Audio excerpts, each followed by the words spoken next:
আমরা কেউ সংবিধান সংস্কার পরিষদের সদস্য হিসেবে নির্বাচিত হইনি।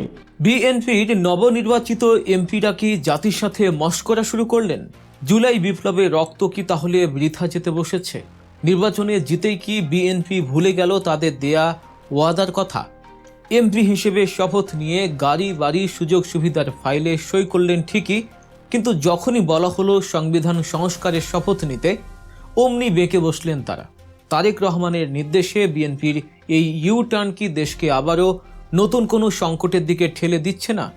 কেন জুলাই সনদকে টিস্যু পেপারের মতো ছুঁড়ে ফেলল বিএনপি? জামায়াত যেখানে সংস্কারের পক্ষে শপথ নিল, সেখানে বিএনপি কেন পেছনের দরজা দিয়ে ক্ষমতায় যাওয়ার পুরনো ফ্যাসিবাদের নকশা আঁকছে? আজকের ভিডিওতে আমরা উন্মোচন করব এই শপথ নাটকের পেছনের আসল রহস্য। সংসদ ভবনে আজ সকালে যে নাটকটি মঞ্চস্থ হলো তা দেখে দেশের সাধারণ মানুষ রীতিমতো হতভম্ব। ঘটনাটি খুব সোজা সাপটা, কিন্তু এর পেছনের রাজনীতিটা বেশ গভীর। ত্রয়োদশ জাতীয় সংসদ নির্বাচনে বিজয়ী বিএনপির নবনির্বাচিত এমপিরা সংসদের সদস্য হিসেবে ঠিকই শপথ নিয়েছেন। কারণটা খুব সহজ, এমপি হিসেবে শপথ না নিলে সংসদে বসা যাবে না, ক্ষমতার চেয়ার পাওয়া যাবে না, মন্ত্রী হওয়া যাবে না। কিন্তু যখনই স্পিকার তাদের সামনে সংবিধান সংস্কার পরিষদের সদস্য হিসেবে শপথ নেওয়ার কাগজ বাড়িয়ে দিলেন, তখনই ঘটল বিপত্তি। বিএনপির স্থায়ী কমিটির সদস্য সালাউদ্দিন আহমেদ পকেট থেকে সংবিধানের দোহাই বের করলেন। সালাউদ্দিন সাহেব বললেন, সংবিধান সংস্কার পরিষদ বলে সংবিধানে কিছু নেই, তাই আমরা এর সদস্য হিসেবে শপথ নেব না।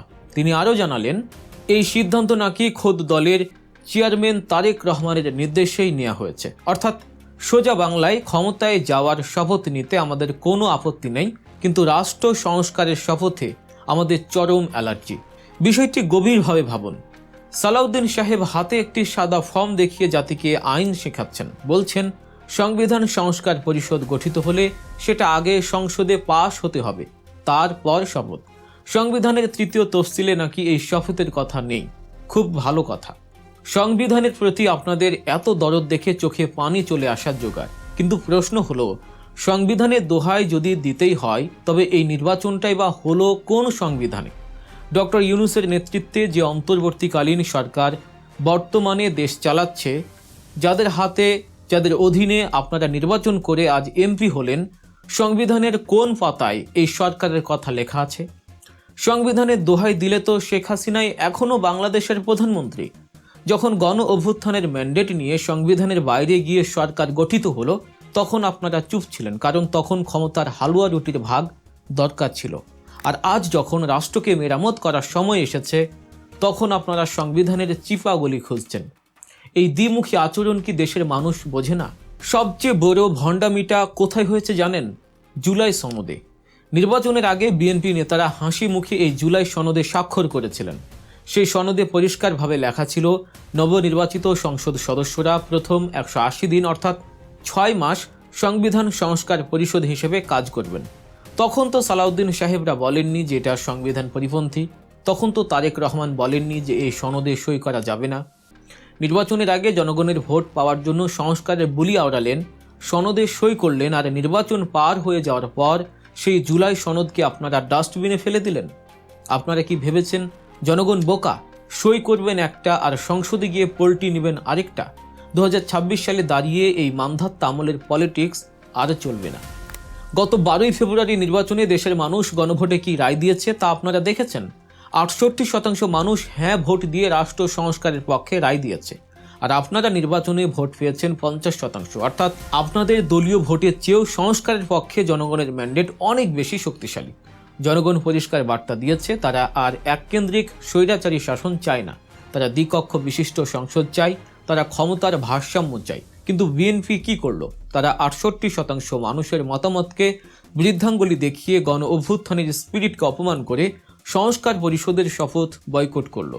এর মাধ্যমে বিএনপি প্রমাণ করে দিল, জনগণের ম্যান্ডেটের চেয়ে তাদের কাছে দলের সংকীর্ণ স্বার্থ অনেক বড়। তারা মুখে গণতন্ত্রের কথা বললেও অন্তরে সেই পুরনো বাকশালী কায়দায় দেশ চালাতে চায়।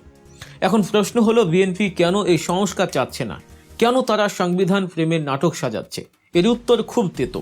আসল কারণ হলো, বিএনপি চায় না ক্ষমতার বিকেন্দ্রীকরণ হোক, তারা চায় না প্রধানমন্ত্রীর একচ্ছত্র ক্ষমতা খর্ব হোক। যদি সংস্কার পরিষদ কাজ শুরু করে, যদি সংবিধানের 70 অনুচ্ছেদ সংশোধন হয়ে যায়, যদি দ্বিকক্ষ বিশিষ্ট সংসদ চালু হয়, তাহলে ভবিষ্যতে যেই প্রধানমন্ত্রী হন না কেন তিনি আর শেখ হাসিনার মতো যা খুশি তাই করতে পারবেন না। তিনি চাইলেই স্বৈরাচার বা ডিক্টেটর হতে পারবেন না। বিএনপির এই শপথ না নেওয়ার আসল উদ্দেশ্য হলো হাসিনা যে স্বৈরাচারী কাঠামো তৈরি করে গেছেন সেই কাঠামোটিকেই তারা ব্যবহার করতে চায়। তারা চায় পুলিশ, প্রশাসন, বিচার বিভাগ সব তাদের হাতের মুঠোয় থাকুক। তারা চায় নতুন মোড়কে নতুন আওয়ামী লীগ হতে। আর ঠিক এই কারণেই তারা সংস্কারের বুকে ছুরি চালিয়েছে। তারা জানে সংস্কার হলে তাদের লুটপাট আর একচ্ছত্র আধিপত্যের সুযোগ কমে যাবে। সালাউদ্দিন সাহেব যে আইনি ব্যাখ্যা দিলেন তা আসলে ঘোড়ার আগে গাড়ি জোড়ার মতো একটা খোঁড়া যুক্তি। তিনি বলছেন আগে সংসদে আইন পাশ হোক তারপর শপথ। আরে ভাই, আপনারা যদি সংস্কার পরিষদে নাই বসেন, শপথই না নেন, তাহলে সংস্কারের খসড়াটা তৈরি করবে কে? আইনটা পাশ করবে কে? এটা আসলে কিছুই না, এটা হলো ডিপ স্টেট এবং কিছু সুবিধাবাদী আমলার বুদ্ধিতে খেলা একটি আইনি প্যাঁচ।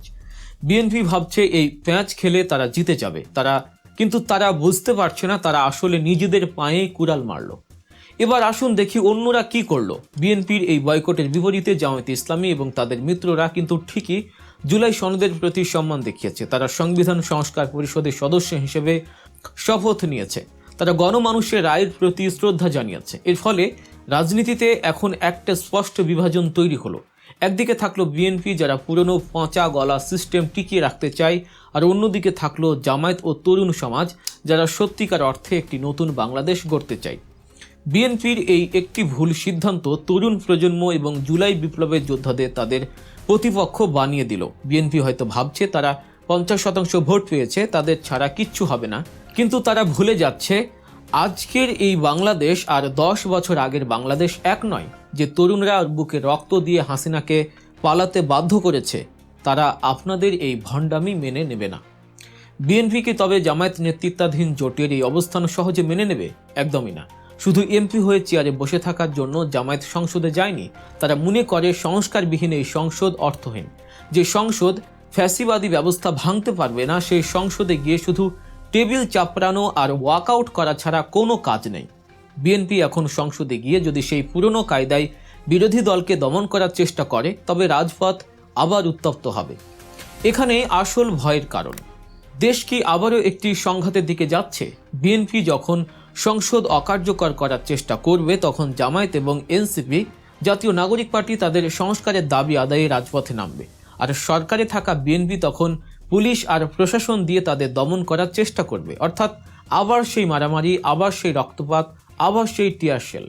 জুলাইয়ের ক্ষত এখনও শুকায়নি। এর মধ্যেই বিএনপি দেশটাকে আরেকটা গৃহযুদ্ধের দিকে ঠেলে দিচ্ছে বলে অভিমত বিশ্লেষকদের। এটা কি বিএনপির রাজনৈতিক বোকামি নাকি সুদূর প্রসারী কোনো ব্লুপ্রিন্ট, সেটাও ভাববার বিষয়। বিএনপি কি জোর করে একটা অস্থিতিশীল পরিস্থিতি তৈরি করতে চাইছে? তাদের মাথায় এখন 2/3 মেজরিটির অহংকার কাজ করছে। তারা ভাবছে পুলিশ প্রশাসন হাতে থাকলে তারা যে কোনো আন্দোলন গুঁড়িয়ে দিতে পারবে। তারা চাইছে দেশে একটা নিয়ন্ত্রিত অস্থিতিশীলতা থাকুক, যাতে আইন শৃঙ্খলা রক্ষার অজুহাতে তারা বিরোধীদের পেটাতে পারে এবং নিজেদের ক্ষমতা পাকাপোক্ত করতে পারে। ডিপ স্টেট বা গভীর রাষ্ট্র ঠিক এই জিনিসটাই চাইছে। রাজনৈতিক দলগুলোর মধ্যে কামড়াকামড়ি লেগে থাকুক আর মাঝখান দিয়ে আমলারা ছড়ি ঘোরাক। বিএনপি দুঃখজনকভাবে সেই ফাঁদেই পা দিয়েছে। তবে ঘড়ির কাঁটা টিকটিক করছে। বিএনপির হাতে এখনও সময় আছে নিজেদের ভুল শুধরানোর। যদি তারা সংস্কার পরিষদের শপথ না নেয় তবে তারা শুধু জামায়াত বা অন্য দলগুলোর কাছে হারবে না, তারা হারবে পুরো দেশের আপামর জনতার কাছে। যে জাতি বুকের তাজা রক্ত দিয়ে স্বৈরাচার হটিয়েছে তারা আরেকটা নতুন স্বৈরাচার মেনে নেবে না। ইতিহাস কাউকে ক্ষমা করে না। জামায়াতে ইসলামী এবং তাদের মিত্ররা আজ যে সাহসিকতার পরিচয় দিয়েছে তা ইতিহাসের পাতায় লেখা থাকবে। আর বিএনপি, তারা কি খলনায়ক হয়ে থাকবে? বল এখন বিএনপির কোর্টে। তারা কি সংস্কারের পথে হাঁটবে নাকি দেশকে আগুনের দিকে ঠেলে দেবে? সেটা দেখার জন্য আমাদের আরও কিছুটা সময় অপেক্ষা করতে হবে। তবে একটা কথা নিশ্চিত, জনগণ সব দেখছে এবং তারা সঠিক সময়ে সঠিক জবাবটাই দেবে। দর্শক, আপনারা কি মনে করেন বিএনপির এই শপথ বয়কট কি সঠিক সিদ্ধান্ত নাকি জুলাই বিপ্লবের সাথে বিশ্বাসঘাতকতা? আপনাদের সুচিন্তিত মতামত কমেন্ট করে জানান। রাজনীতির ভেতরের খবর সবার আগে জানতে এবং এমন সব বিশ্লেষণধর্মী ভিডিও পেতে গল্প নিউজ সাবস্ক্রাইব করতে ভুলবেন না। দেখা হচ্ছে পরের পর্বে। ততক্ষণ পর্যন্ত চোখ রাখুন আমাদের চ্যানেলে। ধন্যবাদ।